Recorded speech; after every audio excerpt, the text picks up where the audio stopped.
আলভারেজের চোখ ধাঁধানো গোলেই নয়, বরং আর্জেন্টাইন স্পাইডারম্যানের বুদ্ধিমত্তার কাছেই ম্যাচটা জিতে নিয়েছে আর্জেন্টিনা। ভাবছেন স্পাইডারম্যানের বুদ্ধিমত্তা কোথায় দেখিয়েছে?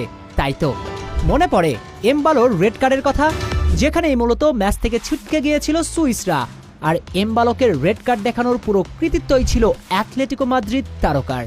চলুন পুরো গল্পটা খুলে বলা যাক। ম্যাচের ৭০ মিনিটের ঘটনা, ফাউলের কারণে হলুদ কার্ড দেখলেন লিওনার্দো প্যারাদেস। ঠিক তখন প্যারাদেস সহ আর্জেন্টিনা পুরো দলই রেফারির সিদ্ধান্ত মেনে নিয়েছেন।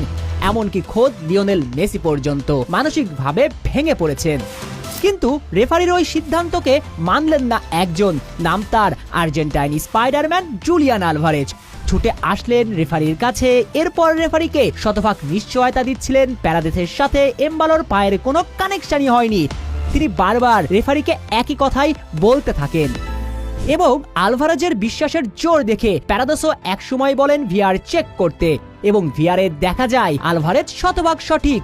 সুইস ফুটবলারকে প্যারাদেস কোনো ফাউলই করেনি, বরং সুইস ফরওয়ার্ড অভিনয় করে রেফারিকে বিভ্রান্ত করেছেন। তাই তো নিয়ম অনুযায়ী দ্বিতীয় হলুদ কার্ড দেখার পর লাল কার্ড দেখেছেন এমবোলো। আর তখনই কার্যত ম্যাচ থেকে ছিটকে গিয়েছিল সুইজারল্যান্ড। তাই তো আলভারেজের বুদ্ধিমত্তার জাদুবল ছিল এটা। এখানেই শেষ চার নিশ্চিত করেছে বিশ্ব চ্যাম্পিয়নরা।